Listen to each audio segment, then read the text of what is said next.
Figma configuracios 26 უკვე ჩატარდა და წელს Figma მართლა ბევრი სიახლე შემოვაგდო. იმდენი რომ ერთ ვიდეოში ყველაფრის ნორმალურად ახსნა უბრალოდ არ გამოვა. მაგრამ დღეს ერთ ძალიან პრაქტიკულ თემაზე ვჩერდებით. Motion-ზე. თუ აქამდე Figma-ში პროტოტიპი ძირითადად ეკრანიდან ეკრანზე გადასვლა იყო. Motion-ი გვაძლევს საშუალებას, რომ დიზაინი უფრო გაცოცხლდეს. არა უბრალოდ ლამაზი ანიმაციებისთვის, არამედ იმისთვის, რომ მომხმარებელმა უკეთ გაიგოს რა ხდება, სად გადადის და როგორ მუშაობს პროდუქტი. ამ ვიდეოში გაჩვენებთ, სად არის Motion-ი, როგორ მუშაობს და როგორ შეგიძლიათ მისი გამოყენება Figma-ში პროტოტიპის გასაცოცხლებლად. მე მიხეილი ვარ, ესა ჩემო აკადემია. მე წინასწარ გამზადებული მაქვს გარკვეული სახის ფაილები, რაზეც ვიმუშავებთ და დავფარავთ გარკვეული სახის Motion-ებს. პირველ რიგში, რა თქმა უნდა, გავიგოთ თუ როგორ შეგვიძლია Motion მოუწე გადასვლა და ქვევით მენიუში შეიძლება ჯერ ყველას არ უჩანდეს, თუმცა ეტაპობრივად ყველას გამოუჩნდება. დავაწყობთ შემდეგნაირ ღილაკს და უკვე გადავდივართ Motion-ის გრაფაზე. სადაც ხედავთ, რომ გვაქვს გარკვეული სახის timeline-ი, სადაც აღნიშნული არის მილიწამები და გვერდით ასევე ვხედავთ კონკრეტულ პარამეტრთან keyframe-ის აღნიშნულ სიმბოლოს. Keyframe-ებზე უკვე გადავართ ცოტა ხანში ვისაუბრებთ და რა ხდება აქ. ქვევით გვაქვს, როგორც ვთქვით, მილიწამების timeline-ი, გვერდით გვაქვს ამ timeline-ის zoom out-ი, მარცხნივ გვაქვს play ღილაკი, keyframe-ის დასმა და უშუალო დროის მენეჯმენტი ვრცელი. ასევე გვაქვს ერთი ღილაკი, რომელიც არის loop-ი, თუ გადავრთავთ, აღარ იქნება loop-ი და ერთ ციკლს შეასრულებს და მორჩება სრული ანიმაცია და ასევე გვაქვს პინგ-პონგის ანიმაცია, რომელიც დაიწყება, დასრულდება და დასრულებიდან უკან რევერსულად წამოვა და პინგ-პონგის vibe ექნება თავიდან ბოლომდე ანიმაციას. მოდი ამ ეტაპზე გავთიშოთ და უბრალოდ loop-ზე დავაყენოთ და ასევე შეგვიძლია ჩვენ აქედან ჩვენი timeline-ი ვმართოთ, რომ რამდენი მილიწამი გვინდა რომ იყოს ჩვენი ანიმაცია და ასევე აქედანაც შეგვიძლია 1200 შევიყვანოთ, ნიშნავს რომ წამი და 200 მილიწამი.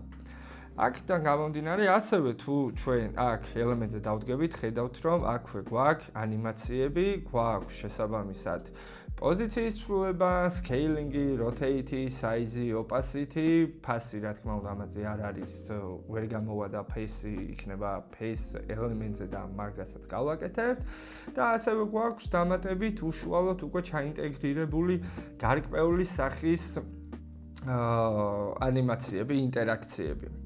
თუმცა რო ავიღოთ, როგორ მუშაობს ეს ყოველივე. პირველ რიგში მაგალითად ავირჩიოთ ჩვენ აქედან დავამატოთ ანიმაცია და იყოს პოზიცია, იყოს slide-ინი from left-ი და იყოს 300. დისტანცია და რა ხდება? ხედავთ, რომ მოძრაობს, მარცხნიდან წამოვიდა მარჯვნივ. და ჩვენს timeline-ი აქ გაწერილი გვაქვს 1200-იანი იყოს, მოდი გავუზარდოთ ეს კონკრეტული მაგალითად 600-მდე და ეს კონკრეტული timeline-ით შევამციროთ 600-მდე. და უშუალოდ ესეც დავუსვათ 600-ზე და ხედავთ, რომ loop-ის ანიმაციის შემთხვევაში ეს ჩვენი კონკრეტული ელემენტი მარცხნიდან მარჯვნივ მოძრაობს. თუ გადავიყვანთ უკვე რომ არ იყოს loop-ი, ერთხელ გაკეთდა და მორჩა. ხოლო პინგ-პონგის შემთხვევაში ხედავთ, რომ წინ და უკან მოძრაობს. ასევე შეგვიძლია დავამატოთ სხვა ინტერაქციები, როგორიცაა მაგალითად შემდეგი დავამატოთ scale-ინი იყოს და 120% და ხედავთ, რომ პატარავდება. ასევე შეგვიძლია დავამატოთ rotate-ი და ხედავთ, რომ ვიღებთ შესაბამის ელემენტს. უშუალოდ არსებული რო ავიღოთ, მაგალითად magnify ცოტა დიდი არის, მოდი ჩვენი timeline-ი გავზარდოთ და ვხედავთ, რომ თავისით გააკეთა კონკრეტული scale ანიმაცია. ვფიქრობ, საკმაოდ საინტერესო და ძალიან კარგი ფუნქციონალია დამატებული. რაც შეეხება keyframe-ებს უკვე. მაგალითად, რომ ავიღოთ toggle switcher-ი light-ი და dark-ზე გადასაყვანად. ნუ ამ შემთხვევაში ფერები განსხვავებული მაქვს მე, თუმცა მოდი გავაკეთოთ შემდეგნაირი. მოვნიშნოთ კონკრეტული frame-ი, რომელსაც ქვია keyframe-ი და ხედავთ, რომ ფერთან აქვს კონკრეტული ფერის ჩასასხმელი. დავაჭიროთ და გავზარდოთ, მაგალითად იყოს 1000, კი ბატონო. 1 წამიანი. და აქ უკვე გადავცვალოთ ფერი. მაგალითად იყოს მწვანე. და ხედავთ, რომ შეიცვალა. ასევე შეგვიძლია დავამატოთ, მოდი, რადგანაც აქ ყვითელი მაქვს ჩასხმული. ამ keyframe-ზე დადგებით ყვითელი იყოს და ასევე ამ კონკრეტულში გვჭირდება ჩვენ პოზიცია, რომელიც წამოვა და ეს კონკრეტული უნდა იყოს 1000-ზე ეს კი ბატონო და წამოვა მაგალითად მარცხნივ შეიძლება აქ ზუსტი ზომა ვერ დავსვათ, თუმცა მე შეგვიძლია გავასწოროთ. ვიცით შეცვალა დავაბრუნოთ უკან, всё, პოზიცია. შვენიერი. ხედავთ, რომ იცვლება იდეალურად timeline-ი.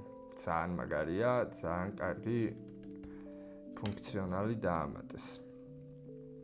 ასევე, მოდი ვნახოთ ახლა თავდაპირველი ფერი რაც იყო და ამ კონკრეტულ სფეროში ჩავუსხათ და როცა გამოისქროლება და გახდება ყვითელი, ეს გავხადოთ წითელი. ლუპზეა ჩართული.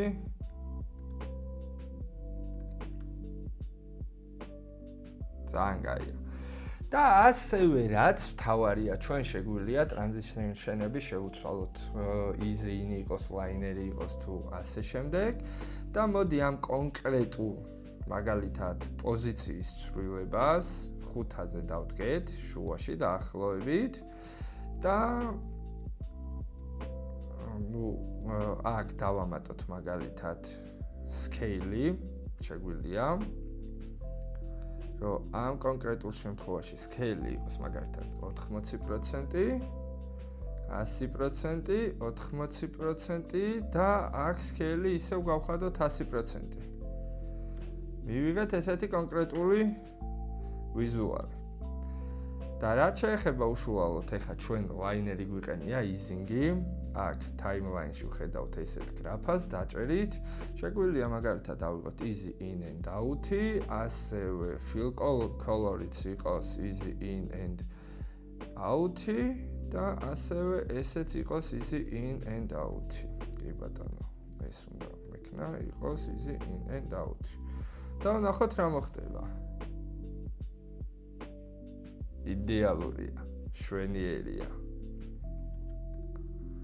ძალიან კარგი.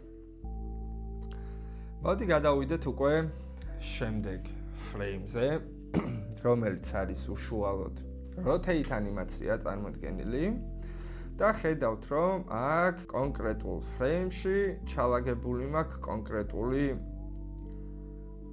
აიკონები. და მოდი ჩვენ ამ კონკრეტულ frame-ს უთხრათ, რომ გამოვიდეთ და უბრუნდეთ. Start point-ი rotation იყოს კონკრეტულად 0, ხოლო მოდი გადავიდეთ 3000-ზე და 3000-ზე იყოს მაგალითად 360. ანუ ამ სამ წამში 360 ბრუნი უნდა გააკეთოს. დავუბრუნდეთ. ძალიან კარგი. შესაბამისად, რა ხდება აქ?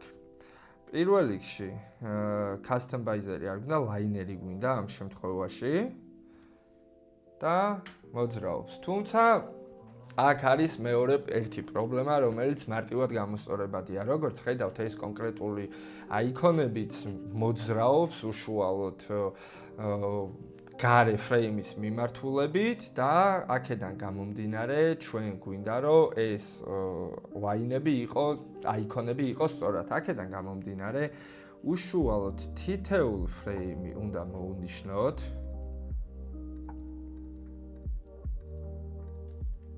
და rotation-ი უნდა იყოს 0, აქ ხედავთ რომ სათითაოდ ყველასი გაკეთდა და ბოლოში უნდა იყოს -360.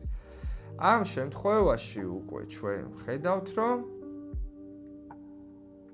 ბოდიშით ყველაფერი სწორია, თუმცა ლინიერია ყველგან გასაწერი. გავუწეროთ ლინიარები. შვენიერი. ამ შემთხვევაში უკვე რომ დაუბრუნდეთ და ვნახოთ. ხედავთ რომ მოძრაობს, მოდი ცოტა უფრო გავზარდოთ ტაიმლაინი, რომ უფრო შესამჩნევი იყოს. მოვნიშნოთ ყველა. შვენიერი. დაუბრუნდეთ საწყის წერტილში და ხედავთ რომ მოძრაობს გარე ფრეიმი და ასევე შიდა კონკრეტული აიკონები დაყვება შესაბამისად სწორად და არ ტრიალებს. შემდეგი რო განვიხილოთ ეს უკვე ფესი არის და რა ხდება ფესის შემთხვევაში. მე რა თქმა უნდა წინასწარ პატარა ვექტორი შექმნილი მაქვს და ამ შემთხვევაში გვაქვს face trim-ი, რომელიც არის start-ი და end-ი. აქედან გამომდინარე ჩვენ უშუალოდ უნდა დავწეროთ აქ კონკრეტული 0 და 100 და მოდი იყოს 2500-იანი იყოს და 2500-ში იყოს 100, ხოლო უშუალოდ end-ი აქ გვჭირდება 0 და მიდის პირიქით. აქედან გამომდინარე აქეთ ჩვენ გვჭირდება 0 0 და აქეთ ჩვენ გვჭირდება 100 100.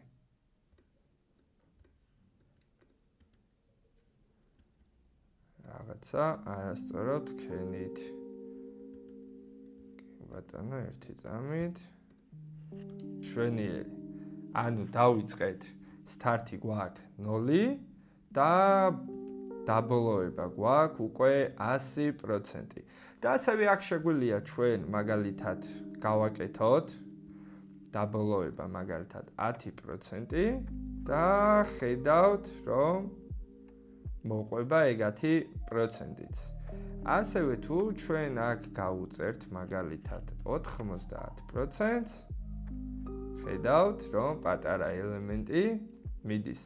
რაც ვფიქრობ საკმაოდ საინტერესო ინტერაქციების მიღება არის შესაძლებელი. რაც შეეხება უშუალოდ arcs და ამ კონკრეტულ ელემენტს, ჩვენ შეგვიძლია მაგალითად აქ რომ ავიღოთ ეს კონკრეტული და აქ მაგალითად 25%-ის მაგალითად 0 გავუწეროთ და უშუალოდ ბოლოში გავუწეროთ 100%. შვენიერი. ადრეს კონკრეტული ანიმაციები რომ მიგვიღო საკმაოდ ბევრი რაღაცა უნდა გაგვეკეთებინა და მოდი გავაკეთოთ easy in out. რომ დაიწყოს ნელა, აჩქარდეს და დამთავრდეს ნელა. შვენიერია. ასევე აუცილებლად უნდა განვიხილოთ auto keyframe-ი და რას ნიშნავს auto keyframe-ი. შევქმნათ ერთი ფრეიმი ასევე desktop რეზოლუცია და დავაწეროთ მაგალითად auto keyframe და გავაკეთოთ ერთი ელემენტი. auto keyframes place გვერდით უკვე არის და ამ კონკრეტულზე დაჭერით ხედავთ რომ გაწითრდა და აქ როცა გადმოვართ და გავწევთ უკვე ავტომატურად მიანიჭებს კონკრეტულ keyframe-ებს. აქ დავაპატარავთ ასევე თავისით შექმნა და საბოლოოდ მოვიყვანოთ ისე. აქ ოღონდ მოდი ამოვატრიალოთ კიდე და გავადიდოთ. და ვნახოთ რა გამოვიდა. ლუპზე არ გვინდა, მოდი ლუპი არ იყოს. ანუ auto keyframe ნიშნავს, რომ წინასწარ თუ ჩავუსვავთ და რაღაც კონკრეტულ ელემენტებს, კონკრეტულ მომენტებში გადავადგილებთ, პოზიცია შეუცვლით, ვიზუალ შეუცვლით, უკვე ავტომატურად თვითონ დააგენერირებს ყველაფერს და მოდი border radius-ებიც დავამატოთ ჩვენი რამიდის და საბოლოო ჯამში ხედავთ, რომ მივიღეთ კონკრეტული ჩვენი timeline.